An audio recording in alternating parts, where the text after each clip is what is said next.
Hello, my name is Andrew Fogel. I am a MFA student in the School of Visual Communication Design at Kent State University in Kent, Ohio.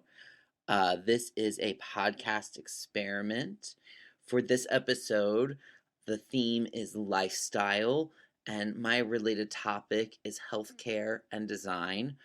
For my graduate thesis, I am designing a guidelines or framework for accessible and inclusive print communications for the multiple sclerosis community. A part of that research has been engaging in primary focus groups and surveys with these people.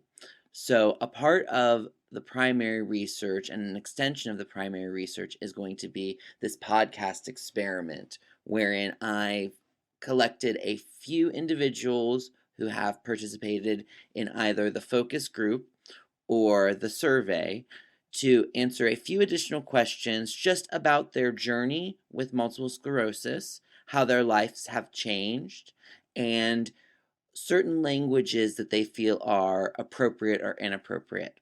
So let's begin. So the first thing I'd like to ask you is, how has your life changed, if it has changed at all, from the time you got your initial MS diagnosis to today? Well, through the course of time, since my diagnosis, things have changed, but they changed slowly and then became more rapid the longer I've had MS. I can no longer work. It's very hard for me to stay balanced and stabilized. I can fall very easy, so I have to be careful.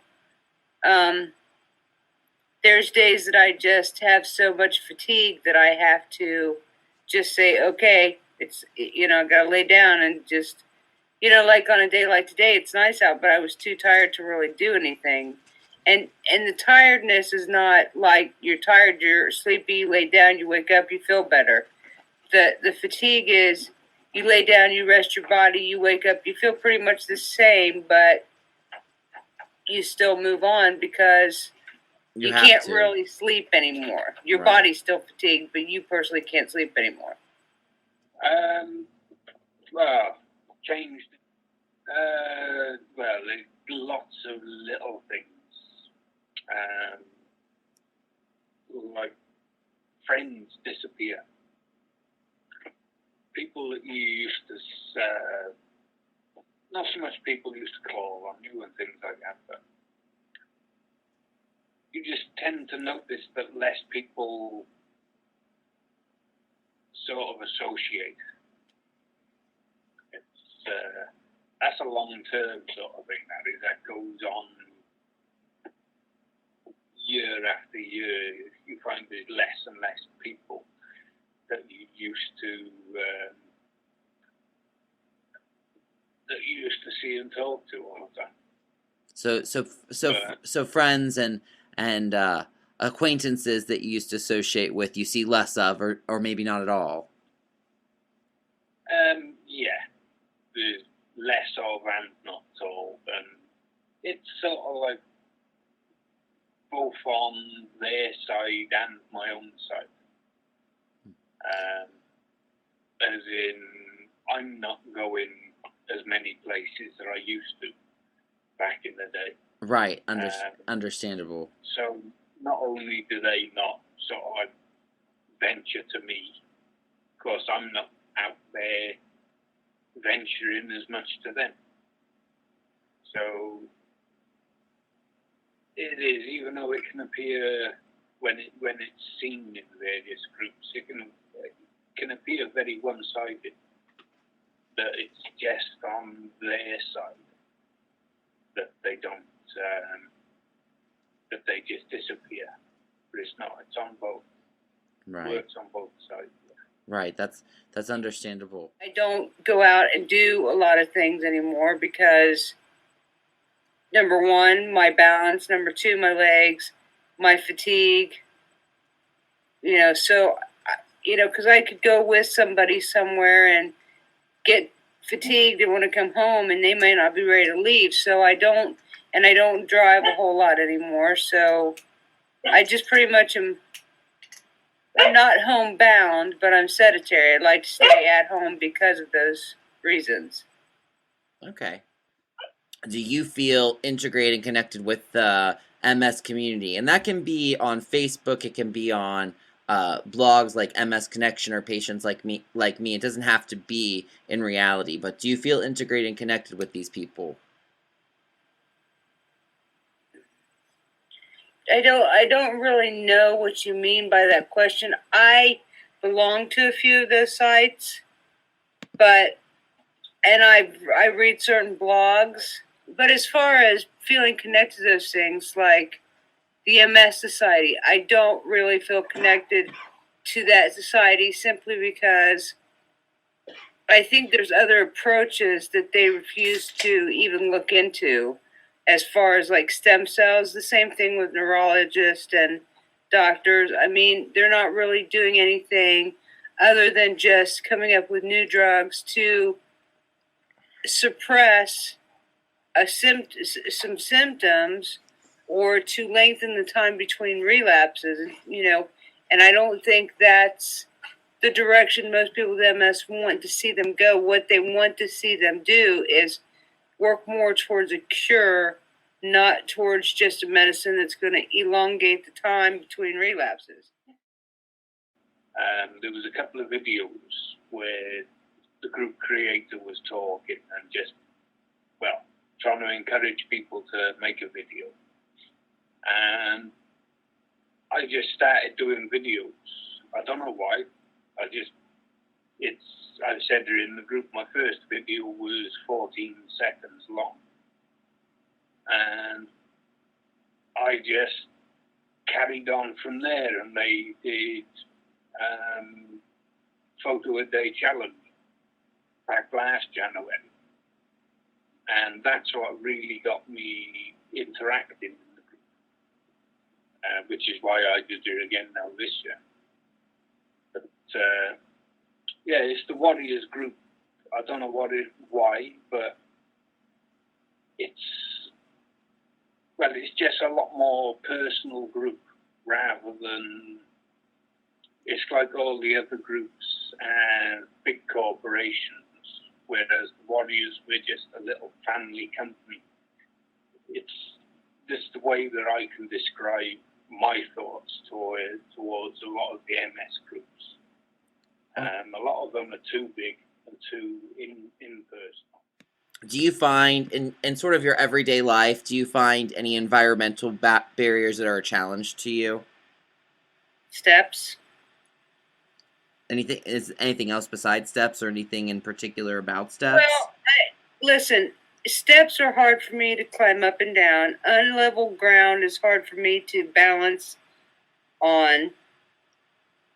I have to be just very careful because I have limitations in my legs, and I have limitations with my vision as far as driving. I really have to pay very close attention because I can feel weird sometimes, and I can't really explain the feeling. It just is a weird feeling because I'm moving and my eyes are, watching for stuff, and it's just a feeling like I'm not comfortable. And I used to be a very comfortable driver behind the wheel. Maybe I just went into autopilot and knew what I was doing, but now I'm just more awake. I don't know, but steps and inclines and uneven ground and driving are my challenges as of now. It's not so much barriers. It's more personal mental barriers that stop my daily routine, daily whatever. Like, I don't go anywhere or do anything, and I'm not disabled enough to come up against major barriers, things that will stop a lot of disabled people. I've still got my mobility. It's horrible at times, but I've still got the ability to get up and about, go places, drive. Do you find the word disabled offensive? And if you do, explain yes or no. And if you don't find the word disabled offensive, do you feel like disabled describes you? You were talking earlier about that article that you posted. So maybe could you talk a little bit more about that article and how you feel that people outside the MS community, how they interact with people who have MS? I don't think the word disabled is a bad word, because people who have MS, who have visible problems, as far as like the way, for me, like the way I walk, and certain things. Yeah, I think disability is a fine word. Where I think it comes into play, where it's a hard word for people to understand, is when a person has MS, but they have no visible signs of MS. So then people can't connect to them, especially people people within the community can, but people outside the community who don't have MS, it's hard for them to connect with somebody who has MS, but it's invisible. Because there's a lot of invisible symptoms as far as pain, the MS hug, dizziness, vertigo, stuff you being a person who doesn't have MS, can't see how it's affecting me, a person who does.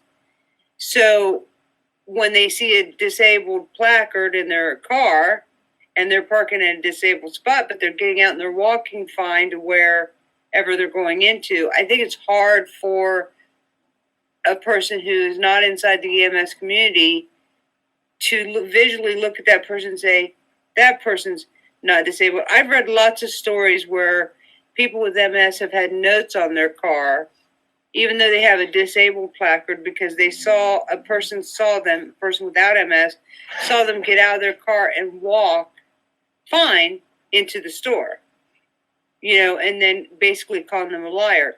So there's the challenge with somebody with MS, because a lot of times my pain's not being shown, but I'm feeling it. I know it's there. My fatigue's not being shown, but I'm feeling it. I know it's there. So, To me, it's something that's quite a recent thing where I'll be thinking of myself as disabled rather than classing myself as disabled. As far as most people that know me, they wouldn't class me as disabled because, like I say, I'm not physically affected enough in that sense. Yeah, I used to walk normal, and now I walk with, at the moment, back to one stick. But I was walking with two sticks for a while. That had a lot more to do with my back than my MS, because I got back problems as well. So people may have sort of seen it now or think of me more now as being disabled, because they may have seen me using the two walking sticks or crutches. It's hard, but I don't think disabled is the wrong word. I think it's the right word, because our abilities are limited by this disease. Positivity is the sort of thing we try and keep going in the bodies. Try and keep everyone more upbeat rather than downbeat. Which as you probably see with when someone does come on that they're not well, something isn't going right. The Warriors, they all band around and giving the good thoughts and the good words and everything. I would like to thank the podcast participants for their time and giving all of us a private and personal glimpse into the challenges and struggles that they face with their multiple sclerosis. Thank you. If you're interested in what you can do to help the MS movement, please contact the National Multiple Sclerosis Society, msfocus.org, MS of Canada, or check out local Facebook groups like the MS Warriors. Thank you for listening. Thank you for your time, and hopefully you'll learn something.